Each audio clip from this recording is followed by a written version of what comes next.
Greetings, Earthlings and other beings, animals, and all life forms. I'm glad you were led here to listen to what we have to say today. And there's a lot to say. I've got a great guest. You know, I love to interview geniuses.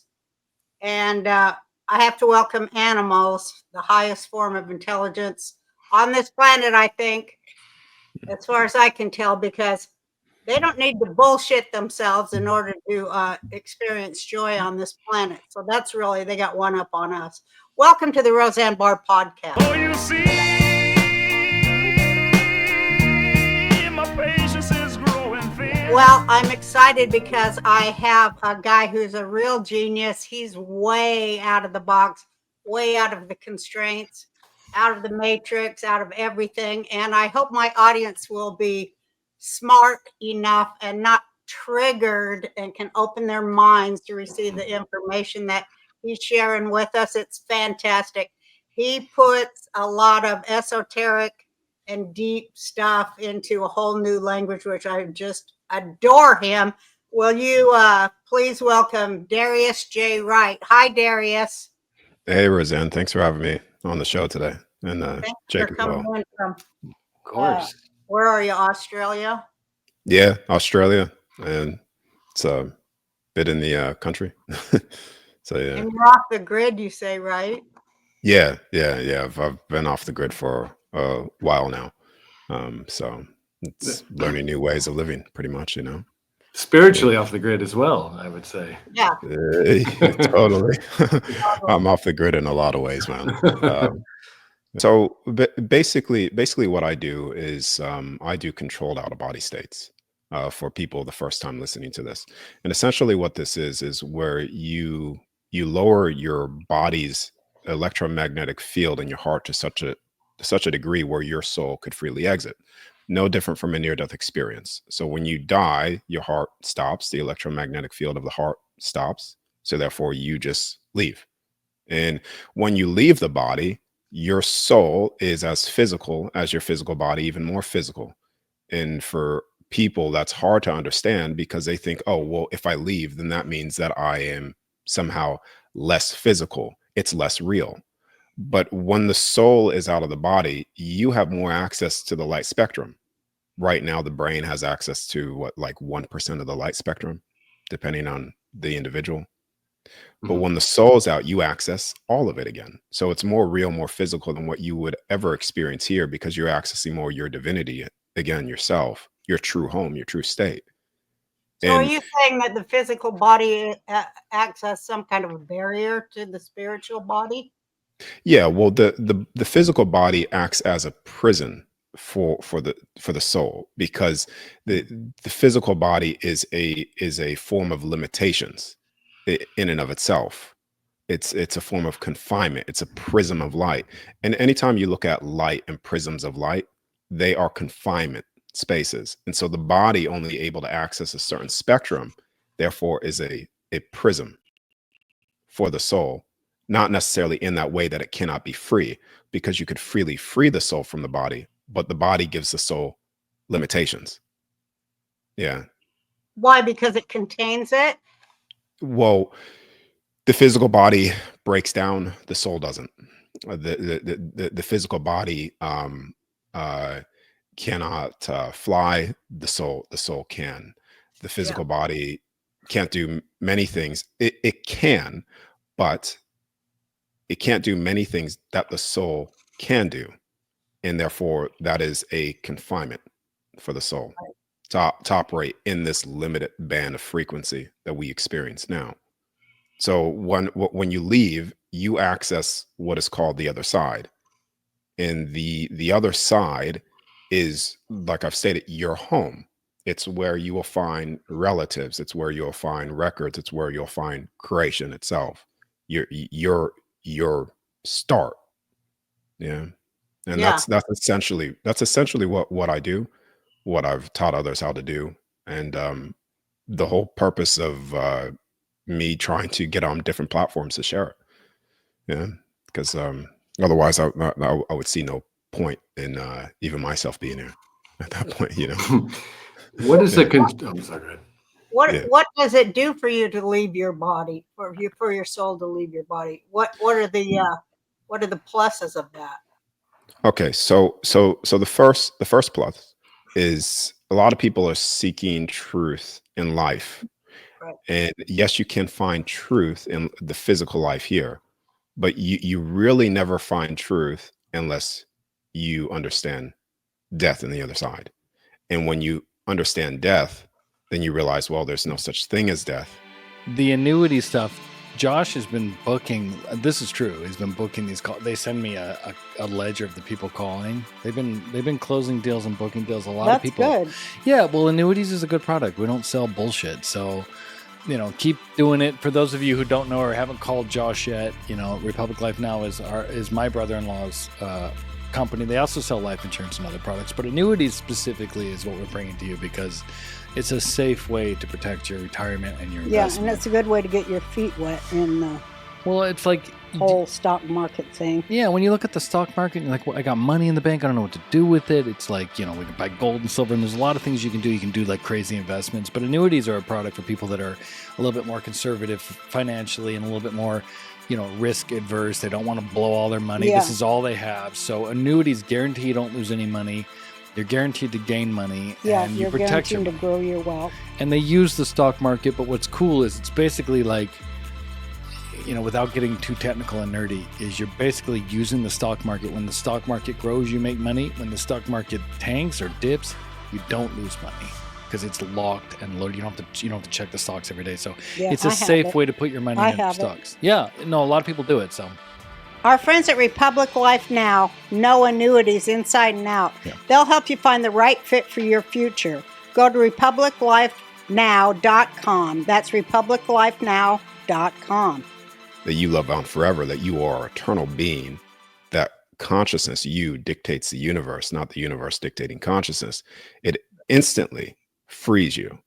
The ultimate freedom is the freedom of fear of the unknown, which is death. Right. And once you break past that fear, then you are completely free. The greatest soul here is one that is completely fearless, because a fearless soul is an uncontrollable soul. Mhm. Because how could they control you when you don't even fear death itself? That's right. Because your soul, even on the other side, it has just as much influence on the energetic field here than it does actually being here as well. So even by killing you or killing me or whoever, once you understand who you are and the mission that you carry and the divinity that you carry, then you are truly an unstoppable force. So, Did you ever have a near-death experience? 'Cause it sounds like that. yeah, well, it's the same thing. So what's the difference between when someone dies permanently or has a near-death experience versus an out-of-body? Some people say it's different. Some people, due to the community and boxes that have been placed in the out-of-body state, they classify it as astral projection, and that's gone down a misconception. But when you die, you leave. When you shut down the body in an out-of-body state, you also leave. It's so much so that I also give this example, so it's not just me saying it, but David, someone that has done two things now. He's had a heart issue, so he's died, near-death experience, and he's had an out-of-body state, and he's confirmed that they're the same things. Other people have confirmed it as well. So it's not just me that's saying that to you. Right. But when the soul leaves in death, near death, you have a point of no return. Sometimes you're offered. In an out-of-body state, there's a point of no return. Same thing. It could be offered, but it's never tricked. You could access dead relatives as well. Once you leave the body, near-death experience, that's what you access as well. People access records, what they call Akashic records. Mm-hmm. You access that when you're out of your body as well. You access potential time in a near-death experience. You could see the past and potential futures. You could do the same thing with the out-of-body state as well. So learning your true abilities, you could say you begin to navigate the broader light spectrum that is all around you that we can't currently perceive. Also, another example that I could give you too is a near-death experience is like, imagine that you are imagine that you are about to go skydiving. So yeah, imagine you're about to go skydiving, and a near-death experience is you don't know that you're going to be skydiving. You're in a plane and someone pushes you out, and then you're just free falling. Where am I? That's a near-death experience. And sometimes you get clarity. It's and sometimes you freak out because you don't understand. And out of body is okay. You're shutting down the body. You enter sleep paralysis. You leave the body. You get access.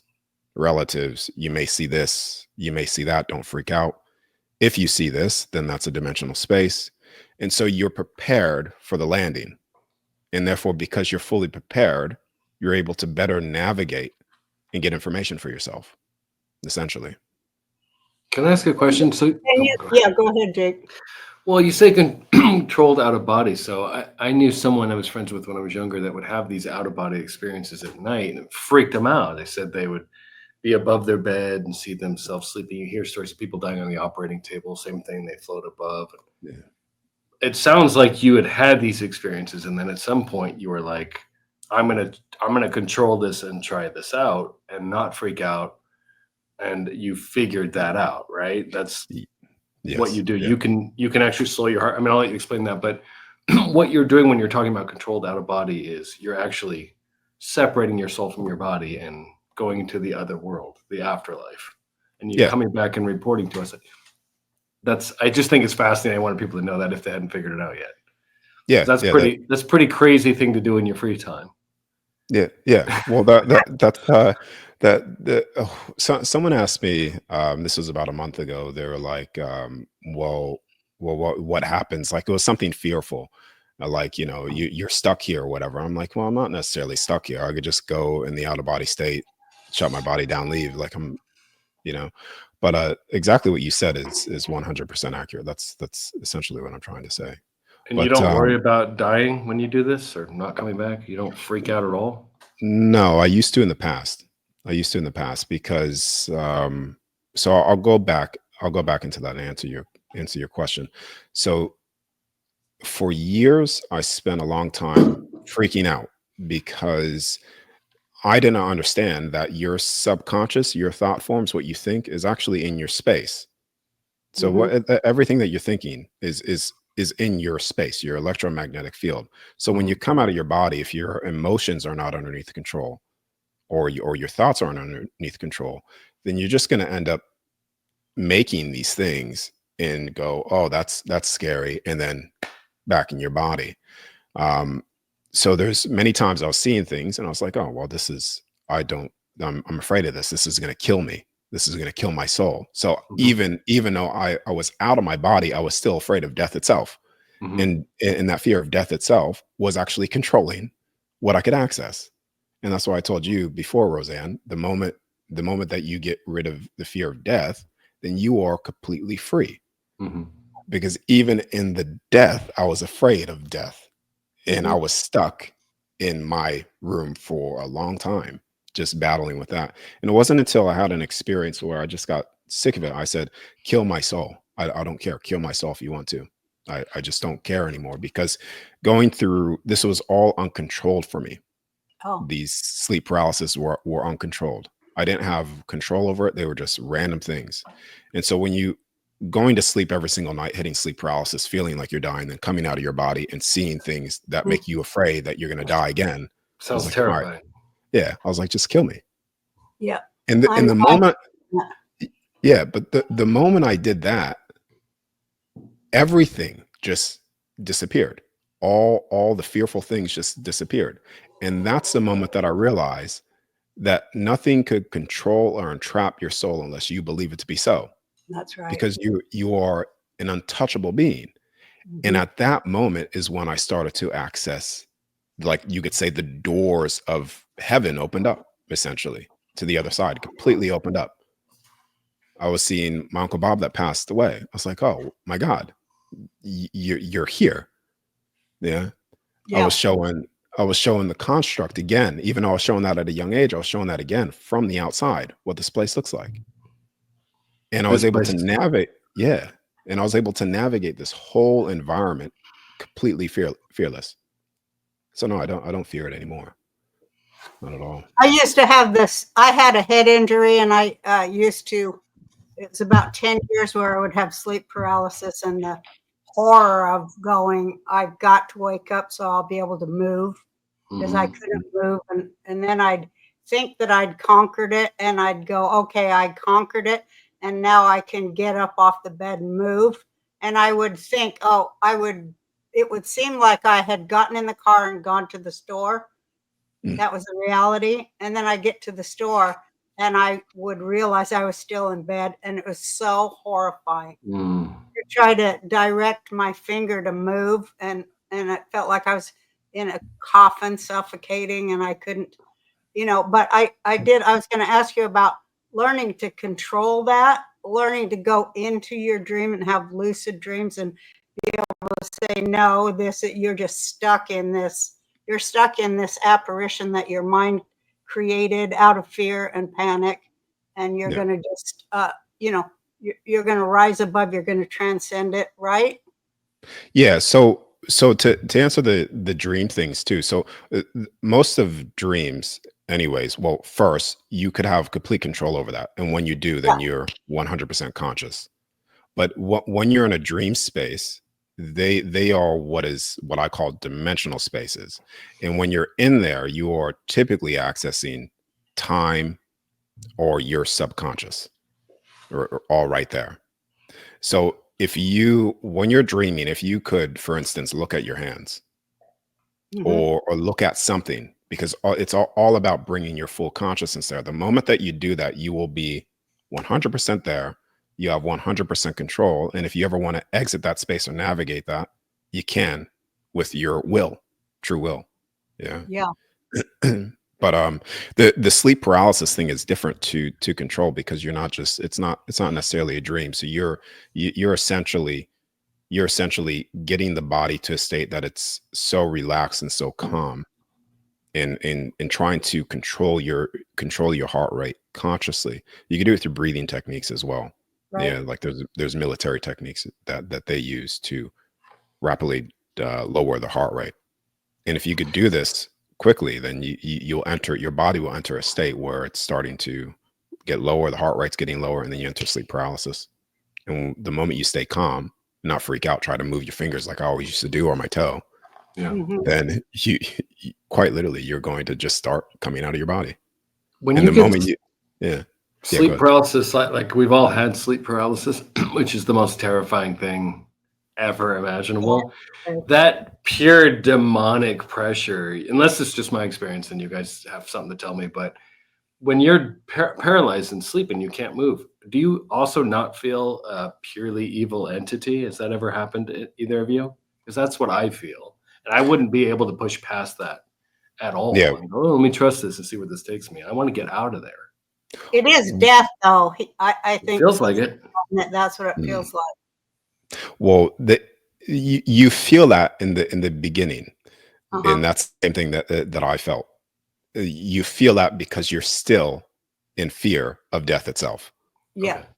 So even in the sleep paralysis, you're fearing that something demonic could even touch your soul, and because you believe that, you're going to put the soul in a place where it could be touched by these things. Is what I'm saying. Yeah. Okay. Right. Yeah. So it's when you break past that the fear barrier. Yeah. Of even just understand that nothing can touch your soul. The moment you pass that, then you enter sleep paralysis. All of a sudden, those things just disappear. They're no longer present. Yeah. Because what people also say, okay, well, then how could I protect myself, or how could I do this? Well, even that statement, how could I protect myself? How could I protect my soul? Is already coming from a big misconception of how powerful your soul is. Right. Needing to protect your soul is coming from a place where you feel that you are not empowered enough. So you need to protect yourself. So therefore you are vulnerable right then and there by using those words. Okay, It needs makes to be sense. 100% knowing that nothing could touch or entrap your soul unless you believe it to be so. You pass Isn't it pass. part of the whole Yeah. thing that we get on this planet, the way they work us down and break us apart, is to make us forget that our soul is divine. They don't want us to know that, right? Well, you could say that's part of the big agenda, to fear death, and to try to make individuals fear their or lose connection to their true self, because they understand what the soul is. And so if I could convince people to fear death or this is scary and stuff, then due to your own will, your soul's will projecting that out, you will then put yourself into a confined prison. Yeah. So when people talk about the imprisonment of the soul, the soul could be imprisoned by you creating that imprisonment, because due to a lack of understanding of how powerful you are to break past all imprisonments. Yeah. Yeah, because our soul is divine and connected to our creator, who is like divine, right? So we keep forgetting that. It's so easy for us to forget that. I guess fear is that powerful, right?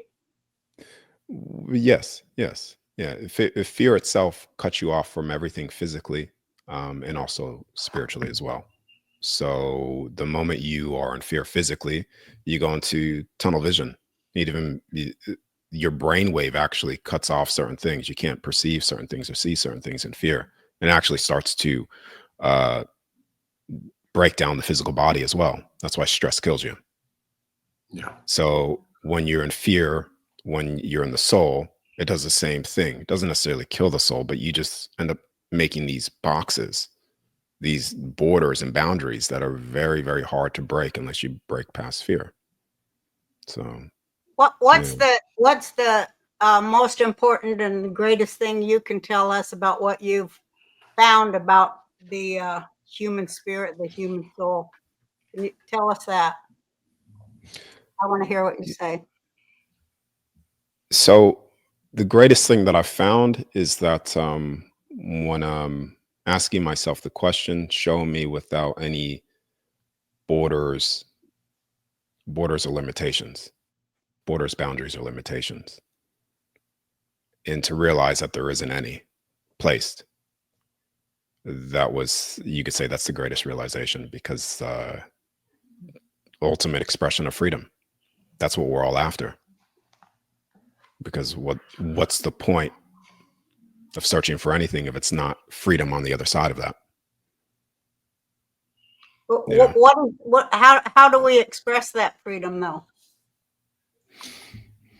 How does that, how do we express that in the world? Okay. Well, it's going to go back to what I said before. Being fearless outside of fear will give you the ultimate expression of freedom. That's so hard for people to understand though. I mean, I've always had trouble even explaining it to myself. It's just a feeling. Yeah. But I know that when I have a lack of fear, then I feel just great love, Love comes in, fills the place where fear was. It's the only way I can describe it. And Well, then when you have love, you're just such an explorer. Everything's mm, awesome. well, you could say, well, fear is the opposite of love. So you could say fear is part of what people call evil. Yeah. Freedom is love. So when you're out of that, you're in freedom, and then love, fully expressing yourself. Like if you're afraid of losing something, like if you're afraid of losing, I don't know, something valuable, and you told me automatically I have control over you. You see, so that you're not free at all. So fear in and of itself, any fear is the point of control, Yeah. the point of entrapment. Well, Yes, you- do you feel that you fly? I mean, I just have limited language because you try to get everyone to understand. I'd be speaking a whole other language if I were just with you. But I know that you were talking about retrieval of lost information, which I love so much, and I really have felt that. You know, I call it downloads, where it's stuff that it didn't come from you because you're not that smart. You know, these free spaces, this place of freedom and love, where you get this just download from God of just these creative ideas and these like ideas of sharing and solutions and good things that they don't come from you because you're not that smart. They come from source. You've plugged into source and you're rediscovering all these layers and layers of stuff that's been hidden or taken away or censored or rewritten. I love when you talk about that, right? Yeah. So you right now, every single soul has access to the all-knowing of everything. So every single one of us are connected to that. It's you could say God or source or whatever, yeah, is the internet of information. Yeah. And all of us individually can tap into that information of everything. There was to give you an example, the recent findings with the pyramids. With the underground? Yeah. So years ago, even before this was discovered. Give me 1 second. That's nice of you. I just coughed into the mic. Yeah. Very polite. Yeah. So years ago, even before it was discovered, I was coming out of my body. And one of the things that I was presented with was the pyramids and accessing the halls of Amenti down. And my first experience going there was when I was at the pyramids. There was 3 tunnels that went deep down into the ground.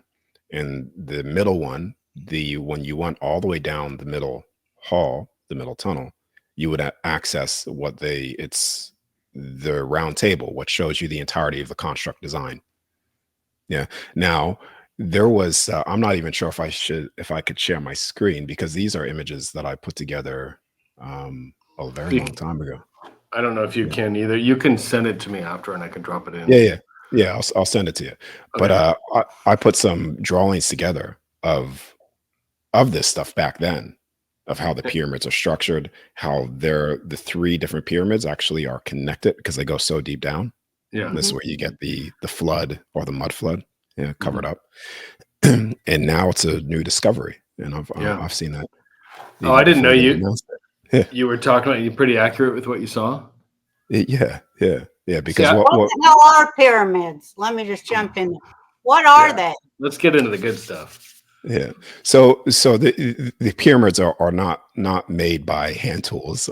They're made by very intelligent, you could say, lasers technology to craft this. Yeah.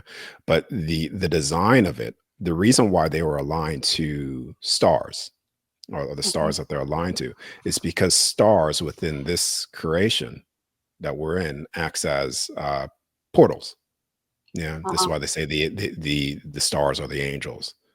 And so they were able to come down through the pyramids, through different portals from their kingdoms down into this, you could say, this earthly heaven foundation that we're at now. And so they were also used as an energy grid, but they were also used as transportation and a store of information. Yeah. This may seem far out there for some people, but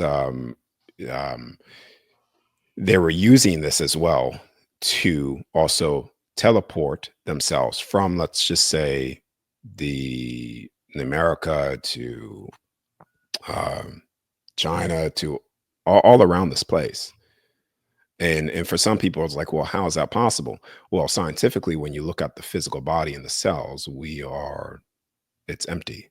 Yeah, it's not really physical. Nothing's really physical.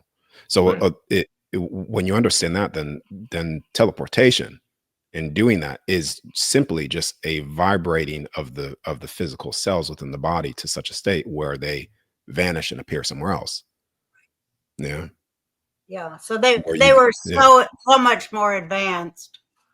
Right? They're just so much more advanced. Are we like a a science experiment of theirs?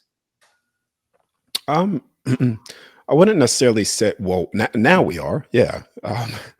Yeah, now we are with all the trying to modify the DNA and stuff like that. But these physical bodies were created by what you call God, and these physical bodies have all of the information within it. Yeah. Everything is within this temple, Right. and so this is why they try to destroy the temple, because you destroy this, then it's a good example is you know the recent stuff, how they're trying to block out the sunlight. Yeah. Yeah. Uh-huh. Yeah.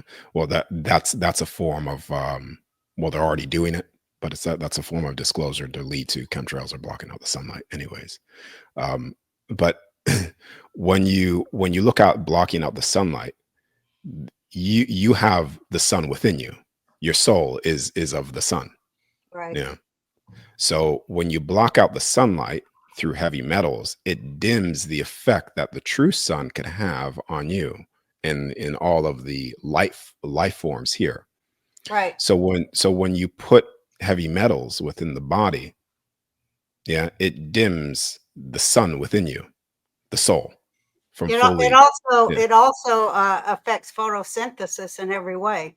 Mm, mm. Because these bodies are supposed to be living for much longer. And it's all based off the soul's energy, not food. Yeah. Do you think they're farming? Do you think so? You believe in like the soul capture, that they're farming our souls and stealing our energy? So not necessarily. So you could say yes, they are stealing energy from individuals. Yes, that's. I mean, all you have to do is look around. But I don't necessarily believe in the soul entrapment, because you can never truly entrap a soul when the soul's truly free and understands who it is.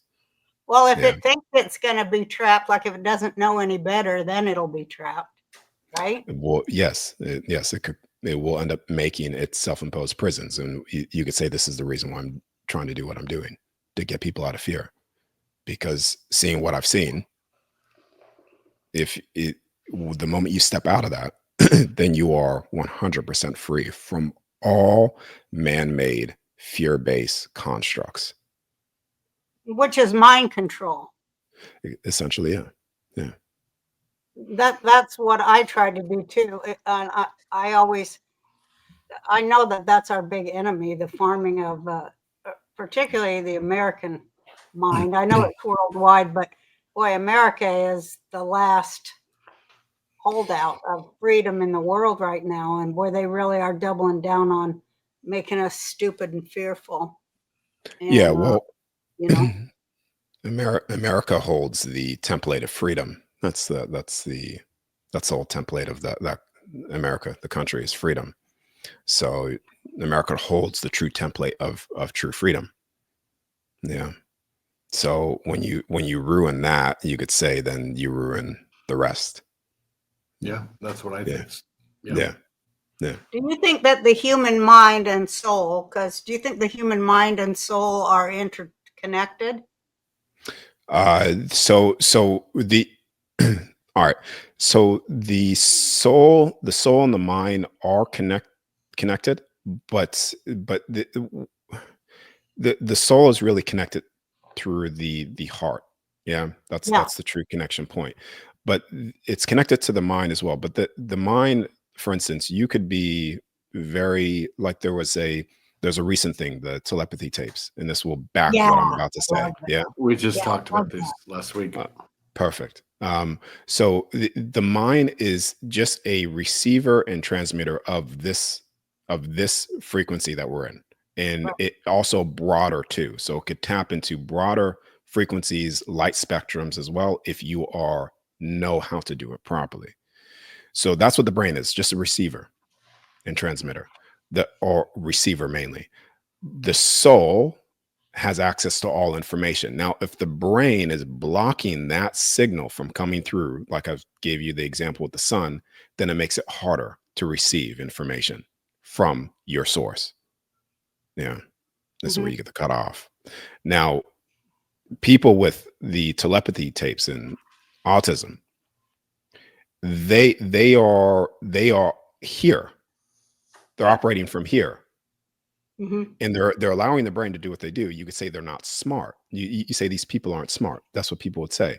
Yeah. But then they're accessing all of the information that normal people can't. Right. They're doing telepathy, which is a natural ability of ours because Yes. they're operating from here. Their soul is fully pushing through, and they're Right. able to tap into more of the things around us. So if we were to base IQ or intelligence based off IQ, yeah, said that wrong. But if we were to base intelligence based off IQ, then we have it backwards, because intelligence is not based off an IQ. Intelligence is based off of how much your soul could connect to here, because that's the true intelligence of all things. That is the truth. You could say dolphins, for instance. Yeah. People would say, oh, dolphins are not IQ intelligent, but they have more abilities than we do. We get some interesting sponsors on the show because a lot of it's stuff like supplement and help your body. And like you and I are probably not the healthiest people in the world. I just did that jujitsu class. Did you see this? I know you're all taped I up. separated my shoulder a little bit. It's a fucking mess. But one of the benefits of doing this podcast is we do get some helpful products. Yeah. And they're like, hey, you want to try it out? And it's like, yeah, this is an anti-aging thing. Yeah. It's also We helps. love that. No, right? and it helps my body hurts, everything. You get older. So I was excited to have this, and it couldn't have come at a better time because, I'll let you tell the people a little bit more I about love what the it name is. too. It's Fatty 15. I love that. But it's Fatty good. 15 Yeah. is a science-backed, award-winning, patented, 100% pure C15 supplement. Yeah. It's vegan-friendly, free of flavors, allergens, or preservatives. Fatty 15 has 3 times more cellular benefits than omega-3 or fish oil.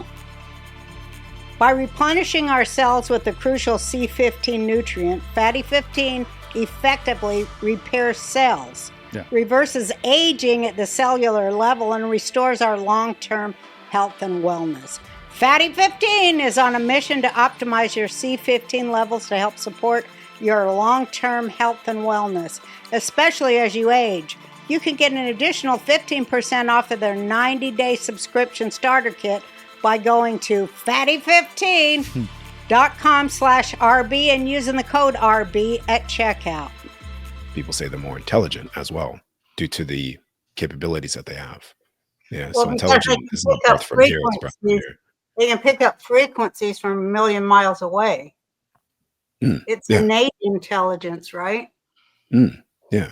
But that's the same thing that we could all do. Like the telepathy from the out of body, from accessing information.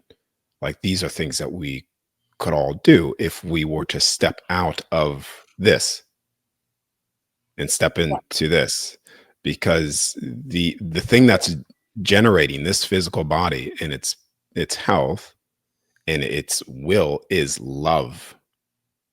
And love just happens to be out of fear. So when you target the heart and when you target love and diminish that, then you also diminish the electromagnetic field of the physical body. This is why people that are in a true state of joy and love, they could be drinking liquor every single night, and yet they live to 90, 100 years old. Versus your vegan, new age vegan that eats quinoa, dies at 25. Yeah. Because he's in this chronic healing cycle. Yeah. So it's all love. Love is the source of everything. Yeah. It is the driving force of everything. And it just so happens to be the number one truth of all things too. All right, I have a question. It's a great connector, isn't it? Darius, when you were going to these controlled out-of-body states, you talk about traveling and meeting an entity. This is one of the most fascinating things I've heard people are going to probably look you up after this episode if they haven't heard of you, but you're communicating with an entity, and this is where you're kind of opening your mind and heart space from this entity, right? Celeste is the name you give. Is this an angel? Is this of God? Is it all the things? And are you still in communication? And all this stuff, I have a couple questions, but all this stuff you're talking to us about, was this downloaded from that entity or something you discovered on your own? More of a remembrance again. Yeah. Okay. Yeah. Remembering. Celeste, am I still in contact with Celeste? Yeah.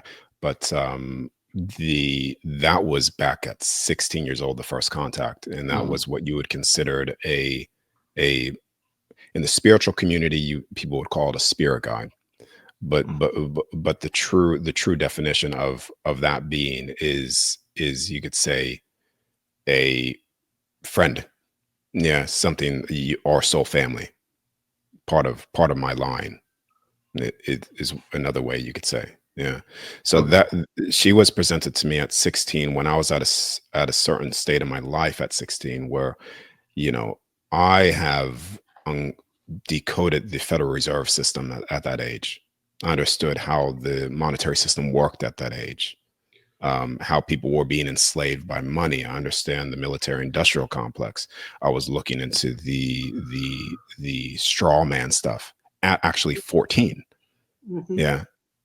The dead corporate entities versus the living man and woman. So 14 into 16, getting all this knowledge and knowing the things that I knew, I was at a point at that state where she presented herself to me where I said, listen, I don't know what to do here. I have this information. So what am I supposed to do?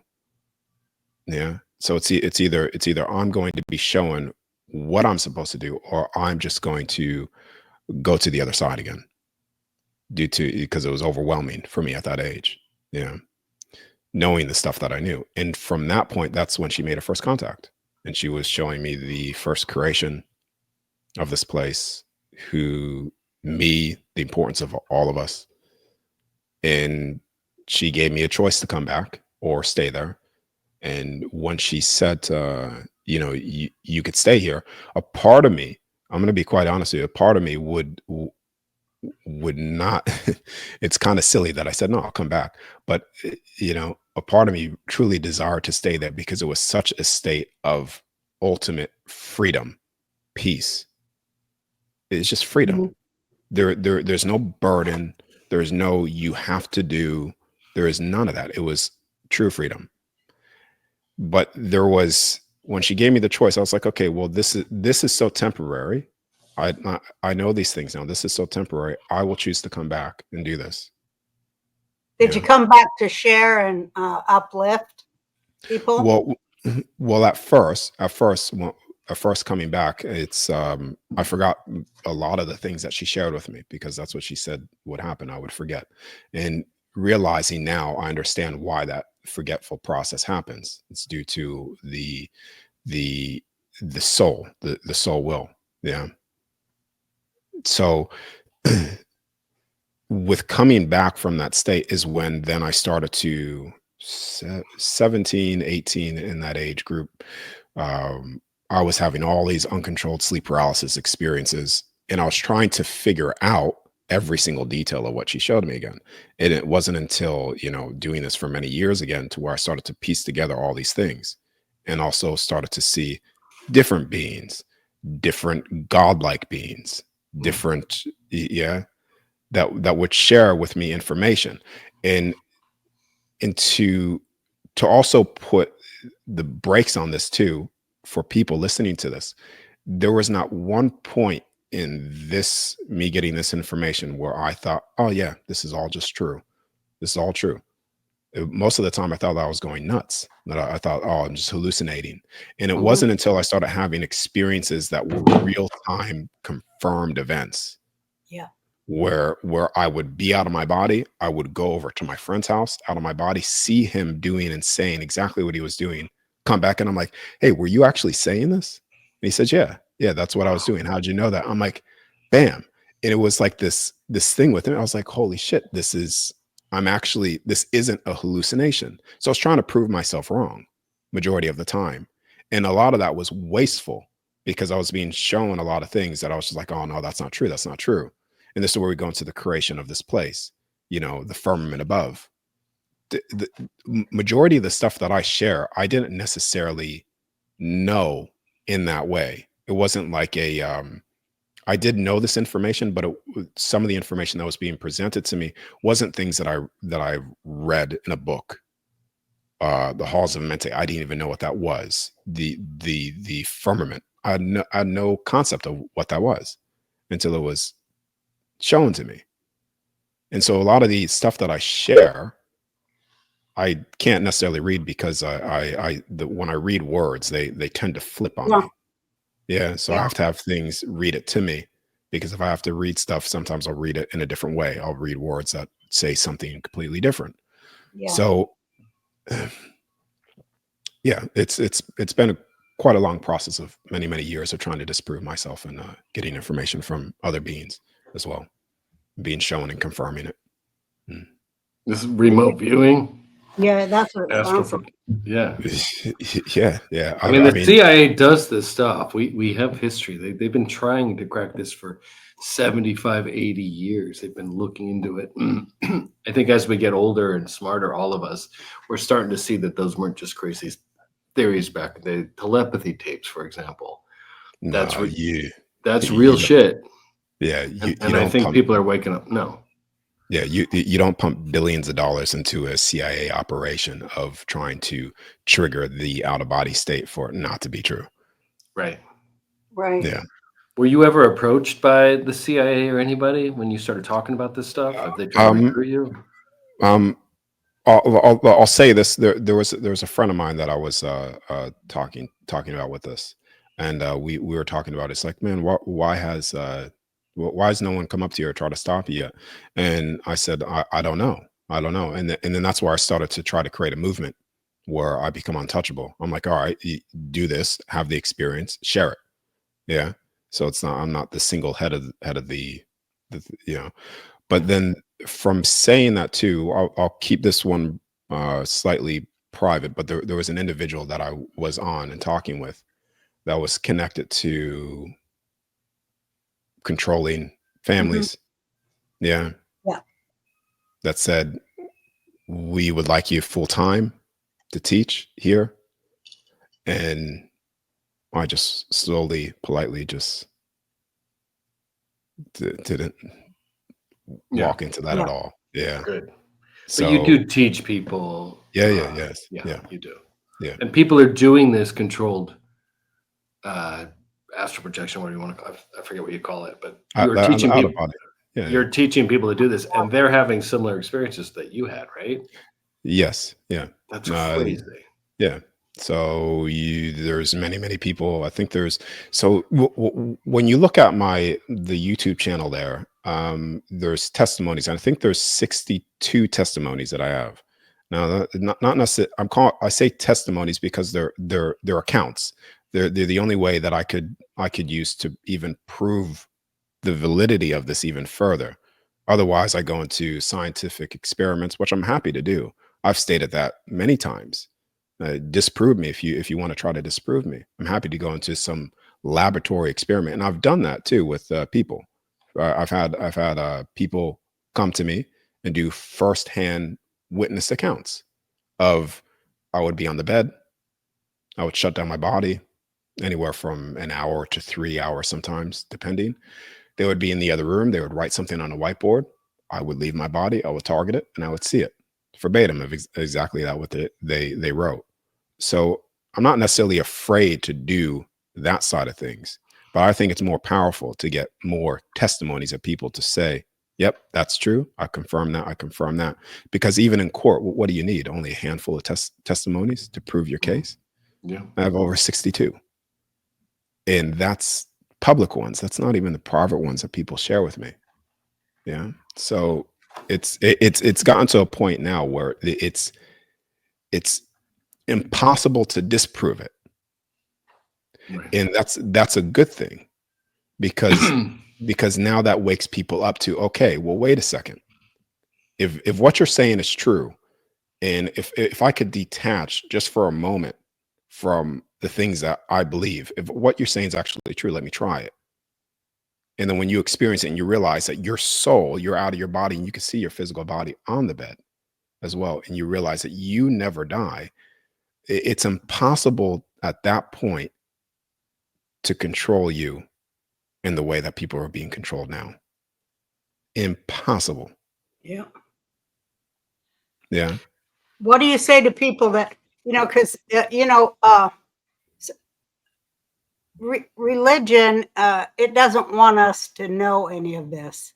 And it says that this is demonic or stay away from it. It doesn't want us to really connect to God the way I figured it. It doesn't want us to know we're divine too, that we're created with in the image of the divine. And so it just says, oh, that's all demonic and you don't want to do that. And it seems to think that if you do any of that, you're only opening the door to evil. It never assumes that you're opening the door to good and, to higher states. I don't understand. What do you say to people who say that stuff? Well, first of all, we all were fashioned in purity. All of us were fashioned in the highest form of purity. And now that purity is constantly trying to be stripped away from people. And that purity is your divine will.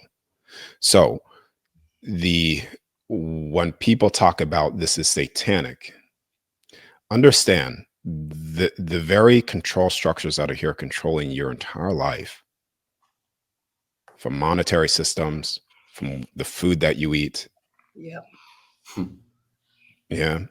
Mm-hmm. Religion, there's truth there in religion. And I will, as I say, put the right hand up, because I've seen the things out of my body religiously that they speak about that I had no idea of. Right. Yeah. Uh-huh. But it's the fear. It's the fear of don't do that. Don't go within. God forbid, don't leave your body. You may come in contact with something demonic, but it's all fear. But the moment you get rid of fear, you realize the moment you go within, that everything that people are seeking is within themselves and only accessed within themselves. And then once you leave the body and you see that which is not demonic, because it's fear-based things and nothing could touch you. And I honestly, I promise every single individual that listens to this, if you believe that nothing could touch or entrap your soul, you will be 100% free. You will not see not one nefarious negative entity, or nor will it ever be able to touch you. I believe that. I know that. I What know. are what are these entities, good and bad? Or like, let's get into what you've seen. And you talk, I know you've quoted the Bible sometimes, as above, so below in the water. Like, let's get into when you've been traveling to the other side, what you've actually seen. I'd love to hear examples on how it's in religious texts or where it isn't. Or Okay. So I'll go into those two things, but the first thing, I'll go into the negative side of things, or what people call satanic or demonic or Satanists or whatever beings. Yeah. Now, all these beings are they're still from the same source. Yeah. But the difference here is that these beings have fallen outside of love. And it just so happens to be when you fall outside of love, you become a demon. Right now, you could have someone in your life. You remember them being loving, and all of a sudden they have turned outside of love and become very demonish, hateful, sinful, wanting to cause harm. All acts outside of love. They're acts not of love at all. They're only acts of something outside of that. And these beings that are of the evil of that sense, expressing themselves as evil, this is where it needs to come from. I'm using the highest form of perception of what I've seen. When I come in contact with some of these beings, if I ever see them, I don't shun them. Instead, I try to help them, because I realize, well, who am I if my love cannot change that and pull somebody from the deepest parts of pain? Then there's no power in love. That's right. Yeah. I hear that. For Yeah. for what is true power if I cannot pull somebody out of the deepest evil and pull them back into love? Love would have no power at all. Yeah. Yeah. So when you see beings acting in this way, the only thing that changes them at the frequency is love, not judgment, not hate. Now, it's not necessarily letting them just go away with it, but it's understanding that these beings still have the same capacity of love as the truest divinity of love itself, if you are vibrating at that field to help them. So demons and satanic beings are just beings that have fallen so deep out of love that they're in pain. And when you actually look at that, it's no different from a child saying, help me, I'm in pain. And so as an adult, do you look at that child and shame it, or do you help it through love? Yeah. Yeah. Because it is truly the only way to, so then to answer your going to your second one, all the other beings and things that I've seen. So biblically, I've seen what is called the heavens. Yeah. And at first, when I saw them, I just called them realms. I'm like, these are different realms, layers within this creation of realms. And then just targeting, going over it, being taken certain places over and over and over again to write it down. I've realized, wow, all these are different heavens. And there's 12 heavens within here. And you have the first heaven, which is this heaven, the earth heaven, which was beautiful in the past. This is where you have all of the giant trees that were once here, all the giants, everything that's talked about biblically was all here. And this is where you even get the Milky Way, is the crack within the firmament, the waters above spilling down. Yeah. Yeah. There were massive trees here before, massive structures here that were all destroyed. And you could say this is where you get Medusa, which is they're all putrefied. Yeah. Turned to stone. Yeah. I've accessed the second heaven. This is where you get the what people call galactic races or galactic beings, which is the second heaven. It's second heaven within this construct. The third is what you would call the heaven of the individuals that built the pyramids. Yeah. Coming down through that star. I've accessed the heaven of Edom, which is again, when you look at the Garden of Eden and Eve, so when I first seen that, it was told to me, no, this is called the Garden of Edom. This is the heaven of Edom. And I'm like, well, Edom, that's weird. And then an individual sent me a video just recently, and the original text of some sort of Bible, and people could look this up. I don't know what it is, but people will look this up and they'll see that it's true. But apparently, the original saying of that is Edom, not Ed. And that's something that was given to me years ago. And I'm like, well, what is this? I've seen the heaven, which is the cathedral heaven. I've seen what is called the angels, which is the seventh heaven. I've seen the seraphims. I've seen what people call the gods. Like I've been taken to all of these different layers within here.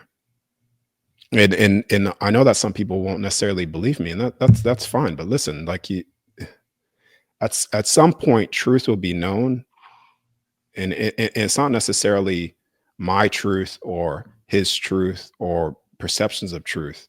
It's the truth. And when they say the truth will set you free, it's the truth will set you free. Yeah. So like I've seen many layers of the heavens within here, total of 12. and the many different races. Yeah. And What are the the different races? Where are you getting that? Yeah, Where are this you is getting fascinating. about the different races? That sounds like, are you talking about root races like Blavatsky and all that talks about? Uh, well, races in terms of, so when the seventh heaven Mhm. is where you would typically see the winged angels. Uh-huh. That's yeah. And then when you're in the heaven 3, which is the beings that have built, they call them Anunnaki beings. You Oh, said that in the uh-huh. beginning. Yeah. This is where you typically get them. Yeah. So races in terms of that, but they're all just different templates of heavens within here. Yeah. Does that make sense? Yeah, I know what you're saying now. Okay. Yeah, All right. it's like doors of perception Yeah. and yeah, it's funny that I don't want to really go into that now, but you're teaching like really deep level stuff that I just welcome hearing you say it. It's great.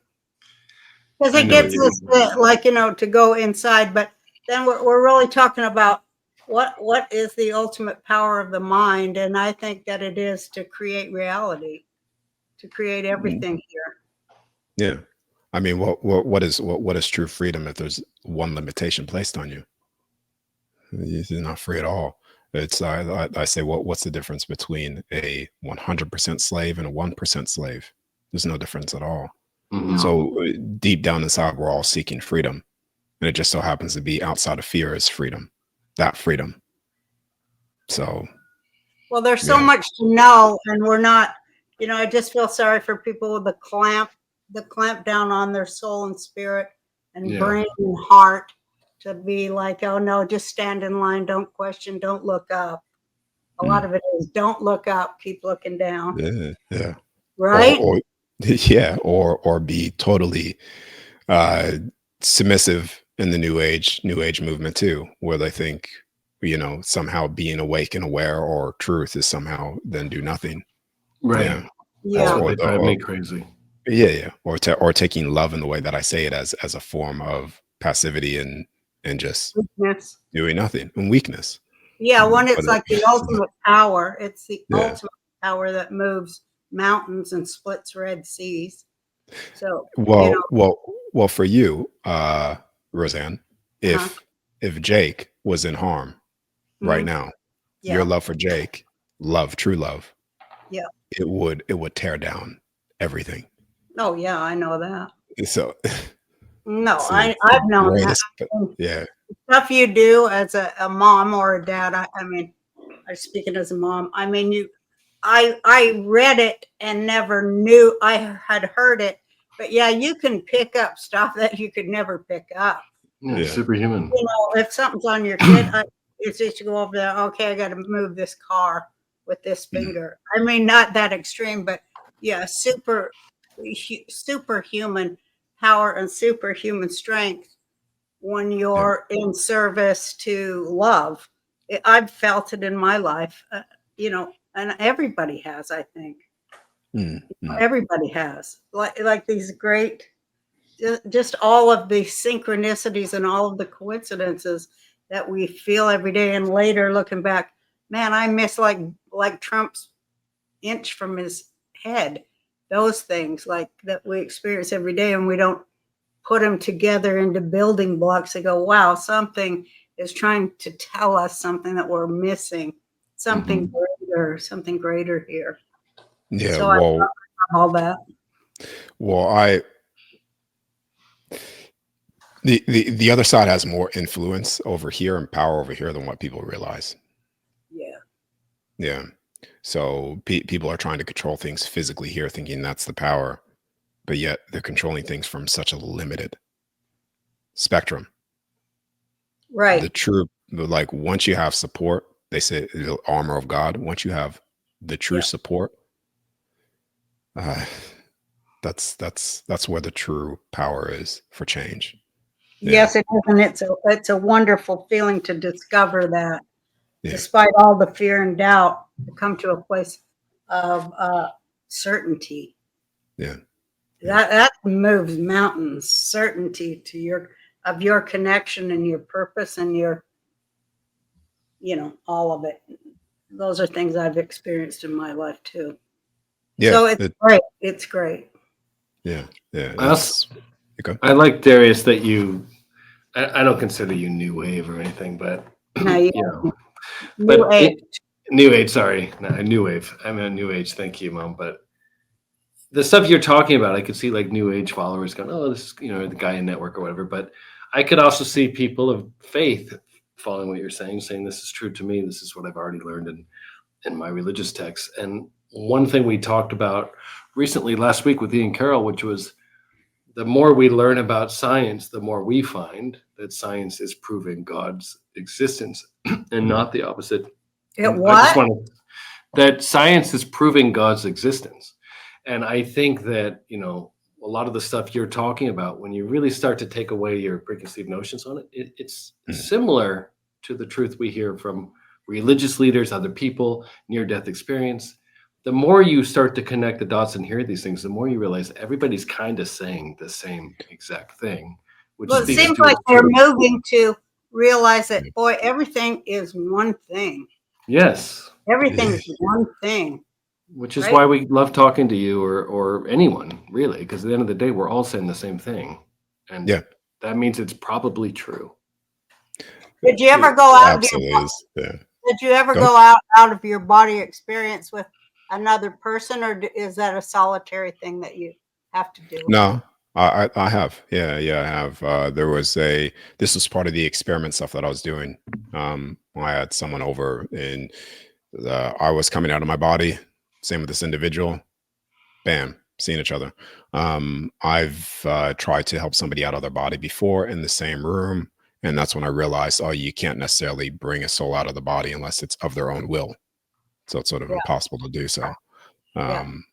So yeah, I've done that. And there's been people as well that have with inside the group and stuff that have actually from other parts of the world that have seen each other. So it's cool. It's totally possible, totally reality. There's been targets as well. Like I've set targets for individuals, and again, opposite sides of the world, and they were energetically connected. Like they were talking to each other, so they had some form of what they were trying to target, and they would write a number on a piece of paper, flip that over, and then they would come out of their body, be put right in that environment to see that number, and then call that individual. Was this it? Yep. And like I think there was like a 3-hour or something workshop that I held just on that one day, where it's just like people like, yep, got that. I'm like, cool. All right. Well, it all kind of works like a magnet, doesn't it? I mean, we draw to it. Once you're in that space, you attract other people that are thinking like you, huh? Yes. Like a magnet. Yes. Yeah. It sort of does. Because once you, for instance, it's almost like the person that breaks a new world record. When that person breaks that world record, then everybody is able to do it. So you could say, well, where were all these people before with all these, doing this all the time? You could say they were doing it in the background, yes, but it was like, okay, guys, this is totally possible. And then everybody's like, wow, this is totally possible. And now everybody's breaking these world records and doing this, which is fantastic because all it leads to is less control. Yeah. Yeah. It's the 100th monkey thing too. All over the world, the monkeys were washing their food because one monkey did it. It's that, I mean, it's just a dawning of it's just a dawning of a whole new kind of human, I think. I think it's because of cyber and the access to information. Do you? I believe that, well, not believe, I know that at a point of time within here, things were much solidified. Like if you're older than me, so you go back 30, 40 years. And sometimes I talk to my father as well. I'm like 34, 40 years ago, when you go back into that, did it not seem like black and white, like dense, a little bit more denser? Yeah. So yeah, it's because with waves of people coming in, laying things, certain people are here to plant an anchor of light from the other side. It's more effective that way. So when you come down as a beacon of light, an anchor of light. And the more light and love that's being spread within this space has no choice but to change at some point. And that's where you know, more people like you guys sharing this, myself and other people that are being these anchors. All we're doing is we're bringing more light and love within this place, which is then making it more easily accessible to all things. Again, Right. yeah. The more light, the less darkness. It dissipates all the darkness and all the misery. The more light and love, boy, that's about as powerful a work as we could, any of us do. Yeah. And sometimes just by a very small action. Yeah. Right? Yes. Yes. Yeah. And I've also seen some pretty dark things here too. So I want to make that also clear to some people, that, you know, I haven't necessarily just seen all love and light and stuff like that. Like, I've actually targeted places that I've seen that confirms a lot of the stuff that you guys talked about on your other shows with other people. Yeah. So Yeah. How do we, you know, I don't like to say fight, because they love fighting, but dissipate is a better word. To dissipate hate. Yeah. Dissipate hate, increase love. That's the weapon, I think. so yeah, so I'm gonna go into, it's gonna be probably not what people want to hear. Yay! That's what we do here. That's the yeah. but so all right. You ever watched the movie Star Wars? Of course. All right. So there's a light side of the Force and there's a dark side of the Force. Right. All right. So for people unaware, they would think that somehow that's different. The dark side and the light side's different. Yeah, I gotta grab something. But I'm listening. yeah, but they're still using the same essence. That's right. The force itself.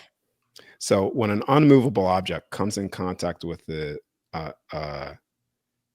force, Yeah. Yeah. that has the same energy too. So this force is unmovable. This force is also unmovable, but it's coming at it. So they both cannot move. You could say one is the dark, one is the light, and they come together. Neither is going to move in either direction. What do you think happens? They become one. I don't know. What? They become one. Yeah.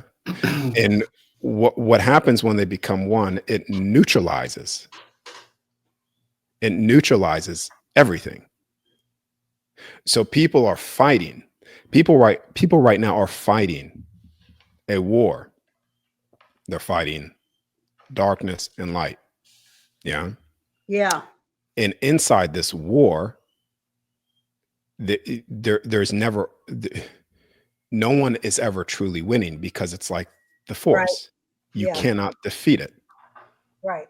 And it's only when you become one with it is when you neutralize it. So there's a middle, there's something middle, and that is pure, unfiltered love. Pure, unfiltered, unrestricted love is the neutralizing force. Okay. Yeah. You ever watched the Matrix, where Neo, Uh-huh. yeah, and Mr. Anderson at the ending scene or whatever? Yeah. Neo allows the darkness within him. He allows it to take over him. because he is you could say, the pure, unfiltered, unconditional love. And when it's within him, people would think, oh, it's going to take over him, but he then neutralizes everything Right. and ends the war. Mhm. Not through fighting, because even when he was fighting the darkness, no one was winning. Right. And it wasn't until he stopped fighting and realized love is the answer, is when it all just could no longer touch him. Because love can't be touched.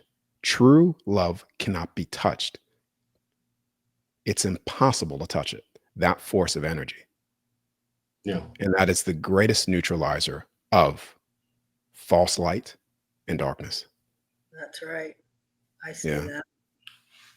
I hear in my head the translation from scripture of what you're saying and go, yeah. That. Uh-oh. Uh-oh.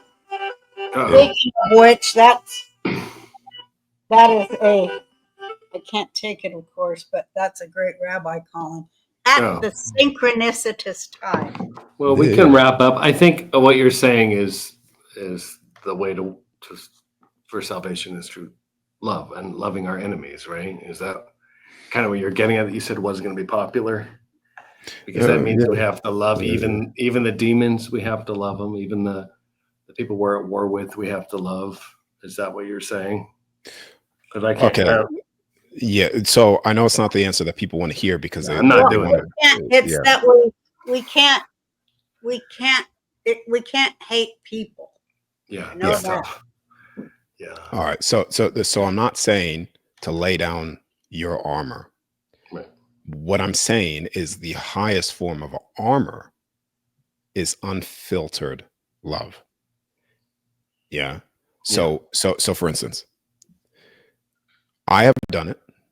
People have done it. You've probably done it in your life before. I'm not saying step down. This is why I'm saying this could be confused with new age terminology, where it's like, oh, just be submissive. What I'm telling people is that this is the greatest weapon, the greatest force that's out there. Yeah. So when you come in, for instance, when you come into contact with someone that's evil, and yet you bring the highest form of love to them, you start to see themselves dismantle themselves. I do see that. I say that all the time. I see it. Yeah. I do see it. I know what you're saying is true. Yeah. And what I'm not saying is not to just see like for instance the tunnel systems and stuff with the child trafficking. I've seen that out of my body. So I'm not necessarily, I'm fully aware what's going on. So I'm not just saying, oh, just let them do what they're doing. Right. No, what I'm saying is the action, like the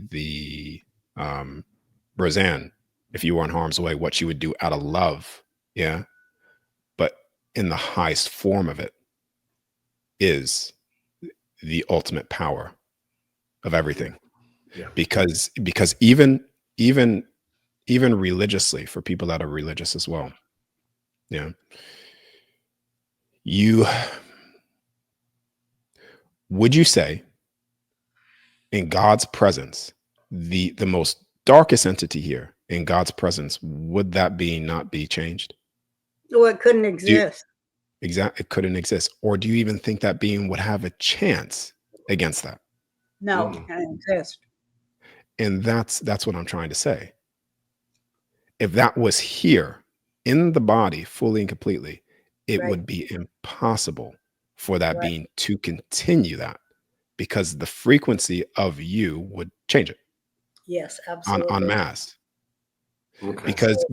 Because the only reason why this continues the way it is, the suffering, the pain, is because majority of the people, even though they say they want truth or they want a solution, they actually do not want it. That's right. Because when given the solution, they will just go, oh, that's great. Yeah. And then go back to sleep. And they can't see it. You can't see what's not in you. Yeah. So You can't see it in the world if you don't have it in you. So imagine for a moment, let's just say